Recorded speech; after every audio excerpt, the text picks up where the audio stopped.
voudrais vous lire un commentaire qu'on m'a écrit, mais surtout la réponse que j'ai donnée, parce que je trouvais que c'était une bonne synthèse de la philosophie autour du véganisme et surtout de la question du libre arbitre. Le véganisme étant souvent bien plus que juste un simple adjectif qui décrit des actions de ce qu'on consomme, étant souvent une morale, voire même une philosophie, prend des positions sur le libre arbitre.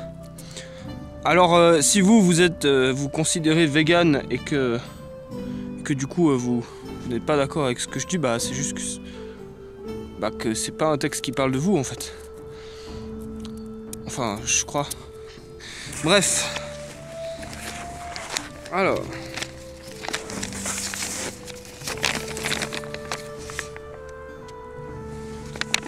C'est un commentaire que François Le Maire m'a écrit. Alors je l'ai un peu coupé parce qu'il y a toute une première partie qui ne concerne pas spécialement mon sujet. Donc c'est la deuxième partie. Seconde remarque. Je suis persuadé que de nombreux véganes te diraient que si la fourmi devenait un animal moral, capable d'embrasser leur éthique, de l'imitation maximale de la souffrance, ils souhaiteraient que la fourmi devienne végane, comme eux, car elle aurait le choix de ne pas exploiter l'autre. Quoi qu'il en soit, en dehors des religions, j'ai rarement vu une éthique aussi volontairement prosélyte. Bon, ça c'est la suite.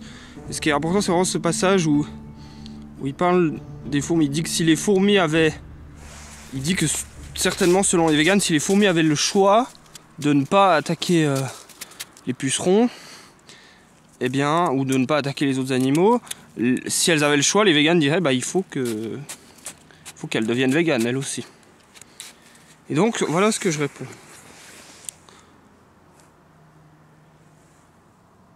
Tu as bien senti qu'il y avait une vision du libre arbitre derrière la vision végane. Ils souhaiteraient que la fourmi devienne végane comme eux, si elle avait les capacités de prendre le choix de ne pas exploiter l'autre. Il y a donc bien une notion de choix, une notion de libre arbitre, une liberté que les véganes refusent aux fourmis et accordent à l'homme. Cela me gêne sur 3 points. Premier point, qui est très personnel, je ne crois pas au libre arbitre, pas plus pour les fourmis que pour les hommes. Deuxième point, si libre arbitre il y a, je ne vois pas pourquoi en donner plus aux hommes qu'aux fourmis. C'est une hiérarchisation arbitraire. Troisième point, qui qualifie cette hiérarchisation arbitraire et qui est le point le plus important, donner la liberté aux hommes et pas aux autres espèces, c'est spéciste. Chose qu'ils prétendent combattre, les véganes. Dire qu'ils sont spécistes, c'est encore les épargner, car ils ne se contentent pas de hiérarchiser objectivement les espèces, ils mettent leur propre espèce au-dessus de toutes, sans la moindre raison objective. La seule raison est leur propre incarnation en humain. Ils sont donc plus que spécistes, ils sont donc égocentristes. Pourquoi en arrive-t-on là à dire « Ah, ils sont égocentristes » C'est parce qu'ils refusent de donner à la fourmi le libre arbitre qu'ils donnent aux humains sans aucune raison. Et donc, sans aucune raison, ils créent une hiérarchie du vivant sur le sujet du libre arbitre. Et là, on voit... Alors déjà là, le texte se tient clairement en lui-même, mais si maintenant on veut mettre en perspective historiquement, d'où ça vient, pourquoi? Eh bien en fait, on remarque que le véganisme, ou les véganes, en tout cas ceux qui seraient dans cette logique-là, suivent totalement l'idéologie qu'on appelle l'idéologie des Lumières et l'humanisme, qui est une idéologie qui partait du principe qui a pour fondement même, c'est même plus qu'une idéologie, c'est une philosophie en réalité, mais elle a pour fondement même le fait que l'humain est au centre. Et donc essayer de détruire l'anthropocentrisme à partir de ce positionnement philosophique est une aberration, est une tromperie, une duperie. Et donc, bah, là, ça nous ramène à la philosophie des Lumières, à la philosophie de l'humanisme. Et donc, on peut voir par là, par cette position autour du libre arbitre,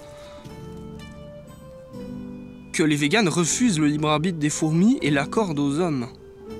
Et ça, c'est un positionnement philosophique extrêmement profond, qui vient bien avant toutes les questions de morale, qu'est-ce qu'on met dans notre assiette, qu'est-ce qu'on mange, c'est vraiment un positionnement de vision du monde. La vision du monde végane, telle qu'elle est définie là, c'est-à-dire le vegan qui considérait que si les fourmis avaient le choix, elles devraient ne pas faire de mal aux autres espèces.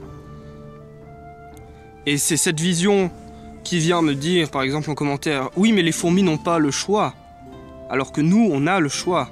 Ça c'est anthropocentriste, c'est issu de la philosophie humaniste, c'est un positionnement sur le libre arbitre qui consiste à dire que l'humain a le libre arbitre et que le reste n'a pas le libre arbitre. Voilà, donc, et ça, bah, là, ça fait totalement écho, si vous voulez un approfondissement sur ce point, dans une de mes vidéos qui est peut-être un peu floue, c'est la vidéo où je tire, en fait, cette démonstration, je l'ai déjà fait, mais elle était peut-être plus confuse, sur ma vidéo où je relie le véganisme à l'égoïsme. Ensuite, petite mise en garde, ou je sais pas comment on appelle ça, j'essaie de ne pas avoir de considération morale là. Je dis pas que c'est mal d'être égocentriste. Je dis juste qu'il faut comprendre que quand on a cette position, elle est égocentriste. Je ne sais pas, dans le fond du fond, je ne sais pas si je suis pas seul dans l'univers, je ne sais pas. Ces choses relèvent de la métaphysique et sont très difficiles à attester. Mais il faut comprendre les corrélations entre les choses. Enfin, il faut. On fait ce qu'on veut, mais j'estime que ce que je fais là n'est pas pour dire que c'est mal d'être égocentriste. D'ailleurs, à aucun moment j'ai dit que c'était mal. Par contre, ce que je pourrais relever de mon appréciation peut-être personnelle, que je considère comme une sorte de mal, après c'est difficile de la définir, c'est cette incohérence, justement, d'essayer de nous vendre un mouvement qui veut lutter contre l'anthropocentrisme, mais qui est en réalité est profondément dans sa racine même un mouvement issu de l'humanisme, en tout cas qui tire ses positionnements philosophiques de l'humanisme. Après, en fait, j'ai rien contre le mot vegan. On pourrait, peut-être, si vous êtes vegan et que vous considérez que vous n'êtes pas humaniste et que vous n'êtes pas anthropocentriste et machin, eh bien, très bien, grand bien vous fasse. Voilà, c'est très bien. Si le mouvement peut corriger corriger, c'est même pas corriger, c'est... Voilà, si le mouvement peut se clarifier. Enfin bref, je vous souhaite une bonne journée.